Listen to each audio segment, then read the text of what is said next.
guys like orange juice?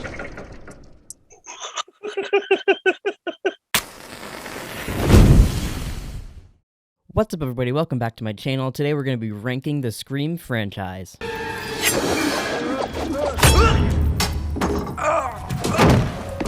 So for this ranking, unlike my other ones, there's really only one thing on this ranking that I absolutely hate. Everything, all the movies are fantastic. One thing that I hate. Alright, but that being said, coming in at number 6 is going to be Scream the TV series. Now, the third season of this is okay. That one's where they actually have Ghostface, and it's like a real Scream thing. It's what you'd want to watch in a Scream TV series. Fuck, it is just so boring and horrible. And okay, yeah, maybe the show did do something kind of cool by killing Bella Thorne in the opening, but I mean, other than that, I don't really give a fuck about the show. It's pretty boring, and I don't remember any of the storylines. So maybe on a rewatch, I would enjoy it, but I gotta be honest, I have to really be sold to rewatch the show. It was weird too, because like their after show that they had for the Scream TV series was more entertaining than the actual show, which was so confusing. It even seemed like the actors that were making the show had more fun doing the after show than even making the show. It's just weird, and I don't enjoy it at all. Coming in at number 5 is going to be Scream 3. This is where they start using Sydney less, and then also, as much as I do love the end twist villain being her brother, it also kind of takes away from Billy and Stu, which I don't like that, because it makes them just seem way less original and even, like, thoughtful in a way, you know? Like, it just seems like they were just, like, manipulated into doing it instead of it all being their idea. But I do love me some Stab, and every time I get more Stab in this franchise, mwah, I fucking love it. My actual pitch for a Scream TV series is just to do a Stab series, the way they do the Stab movies, actually make those throughout like a TV series. I think that'd be really fun, and when you give you more leeway to do what the hell you want to. I love a lot of the kills, the fucking explosion in the house. As much as people I think hate that one, that's one of my favorite moments in the movie. Whoever smells the...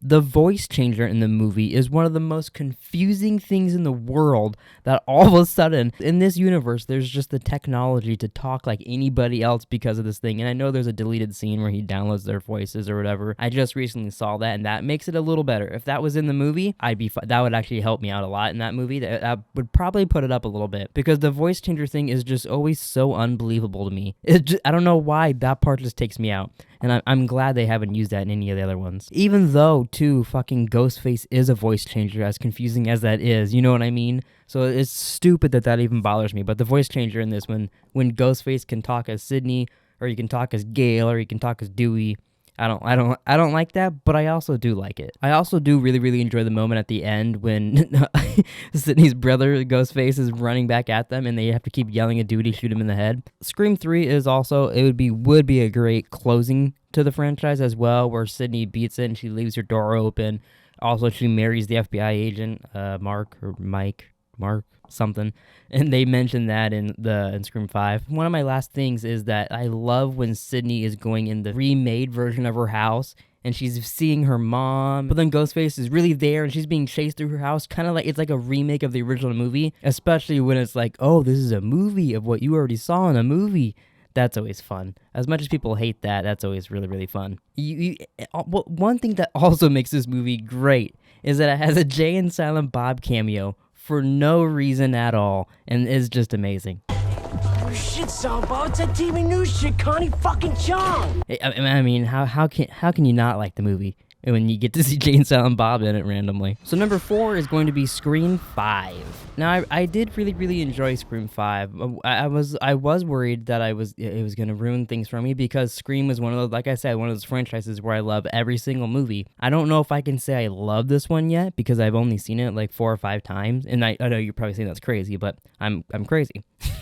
I do enjoy it. I feel like I need more years with it to kind of sit on it and see what I like, because most of the reasons I love these movies is because every time I rewatch them, and this could be because I'm stupid, but I feel like I get something new out of it every single time I watch one of these. One thing that really, really irks me in Scream 5 is that I do not believe for a fucking second that Dewey would have left Gale in New York.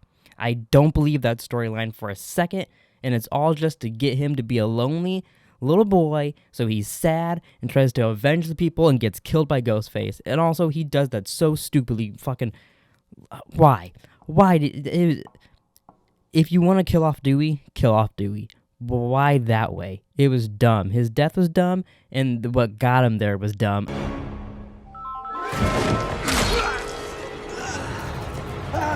I don't believe in this series Dewey and Gale would break up. I just don't see. I see him following her for life until they're both like they didn't even get to have a kid together. We didn't even get to see a little Dewey, unless she's pregnant in Scream 6 and we don't know. Which, hey, maybe theory.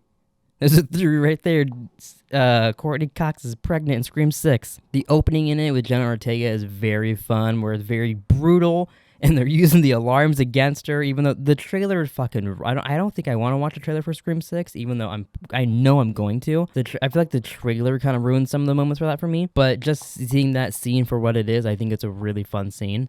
It's a great way to open the movie, especially because she survives it as well. That's a fun little twist that I really, really like. The Billy Loomis returning in this movie, I could really take or leave. It was weird. I don't know how I feel about it. Yeah, I do like it because it's like Sydney's mom in 3, so that's the part I really do like about it, but it's weird.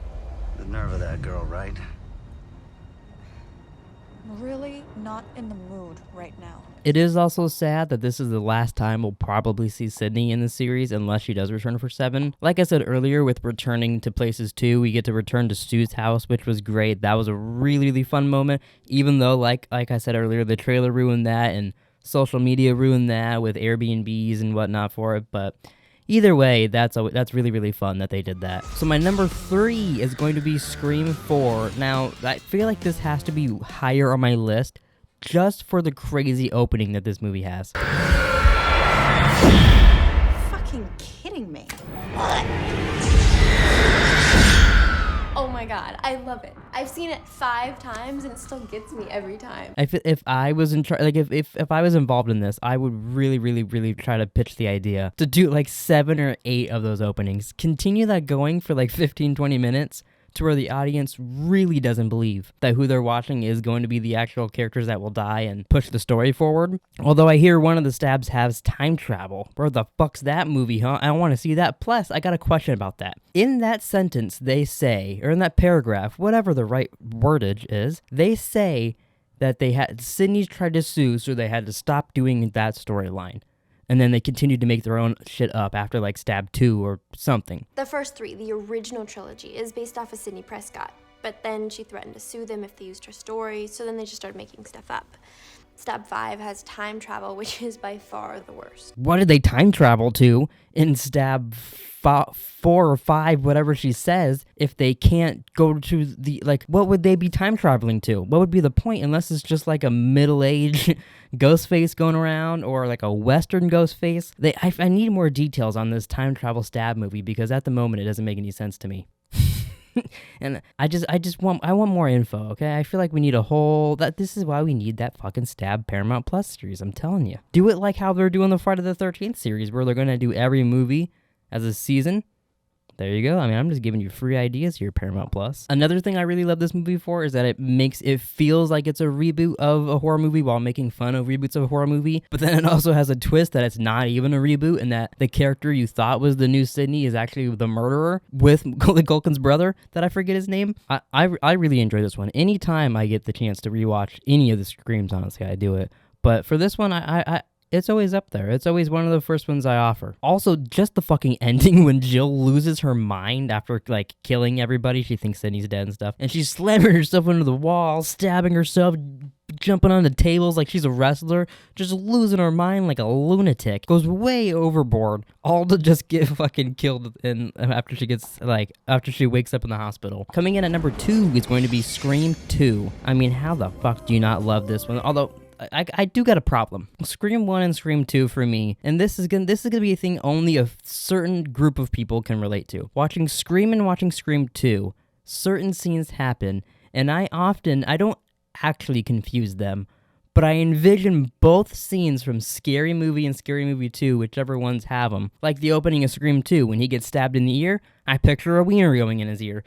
Or people pissing and playing the games on the wall. Just little things like that. Because of that, me and my sister and some of our friends, we've talked about that it would be hilarious if you like sat someone down that hasn't seen Scream or Scary Movie, and if I could edit a version of the movie to be both. So certain scenes in the movie are Scary Movie, but certain scenes are Scream or Scream 2, and see if the person even understands the movie or likes it or what goes on. I want to do that so bad. My big question that I have about Scream 2, though, is the scene they show us for Stab in this one is the scene in Scream 1 where Sidney and Billy are arguing in the school hallway. Just those two. Billy's dead, and Sidney is not going to talk about that moment, or if she does, she's not going to remember word for word.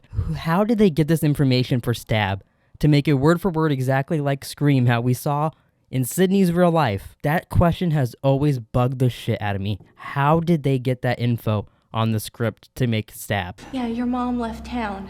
She's not buried in a cemetery somewhere. Your mom left town. She's not lying in a coffin somewhere. Okay. Where did they get it from? That was a scene in the high school hallway that only had 2 people in the hallway. Kevin Williamson, if you ever watch this, please comment down below and let me know. Because that question has fucking boggled my mind for years. Ooh, I love scary movies. The play shit with Sydney, with her going through that, and then Ghostface shows up sometimes too, that's really, really fun. The car scene where her and her friend crash and they have to climb over Ghostface after the fucking FBI agents or whatever got killed in the car. What a crazy scene. This movie just has so many great moments. The one thing that I don't care too much about in the movie, unfortunately, is one of the Ghostfaces.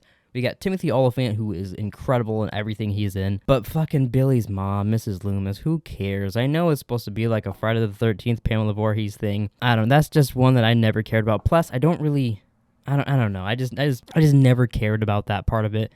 Her chase with Sydney is fun. Like, I love the whole movie. Cotton's kind of teased as maybe he is the killer this time too, or what the fuck is he doing to Sydney? He's her little side trouble, and then he ends up kind of saving the day in a dickheadish way by getting his TV spot with Sydney. But I like that all of them showing up. I like that there's always a group of characters that show up at the end, and you never know which ones are gonna make it. And it was one of the kind of villains in a way that helped her out, which was kind of fun. Also, I mean, you can't talk about Scream 2 without talking about Randy's death. Fucking Jesus, that's one of the saddest parts of the movie.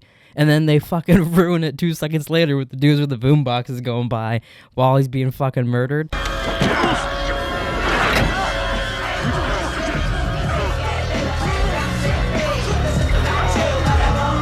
It's just like, that's what Scream does so well, is it could be a funny scene like that, but in the meantime you're like, well, that's a main character getting murdered. But meanwhile, there's also a joke going on at the same time. It's also very fucking sad. Sydney meets a nice boy, and it goes into her not knowing if he's gonna be a Billy again or not. It seems fine.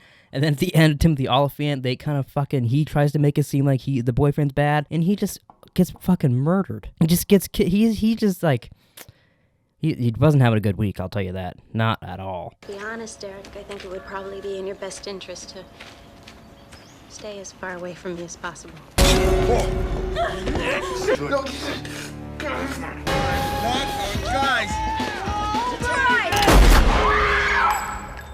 Except for when he was singing. I think he had fun when he was singing, at least. Alright, and coming in, obviously, at number 1 is going to be Scream the original. When I was ranking these the other night, going through it, I didn't think Scream was going to be my number 1, but as I was kind of going through the movie in my head and just thinking about certain bits, just the ending part alone with Billy and Stu, and how the whole thing unfolds, and my mom and dad are going to be so baby.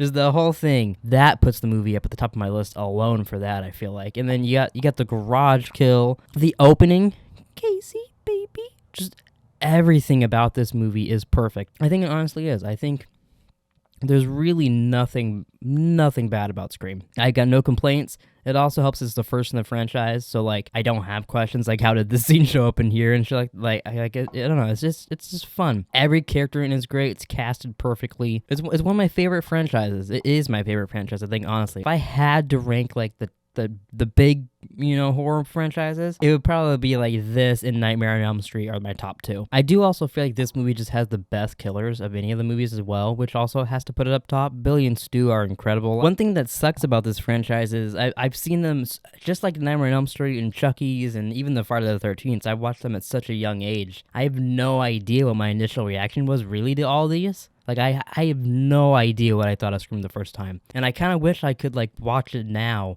not knowing Drew Barrymore is going to die in the beginning, and be like, oh, what? She's not the main character? And finding out it's Sydney. I feel like that had to have been, like, a crazy new experience for some people going to see a horror movie like that and being like, what the fuck? This, like, amazing actress that we all came to see this movie for dies in the first 5 minutes? What? I guess I do have...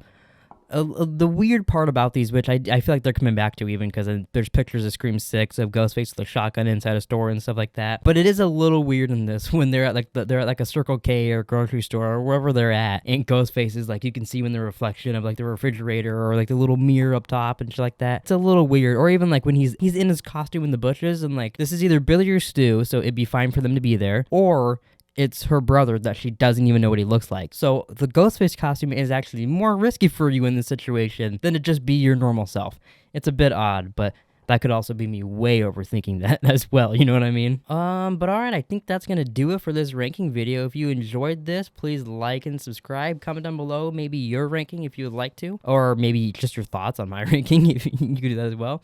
You can check, I've done a Nightmare on Elm Street ranking, I've done a Child's Play ranking. Maybe comment down below what else you'd like to see me rank on this channel, and I'll see you guys next time for something else.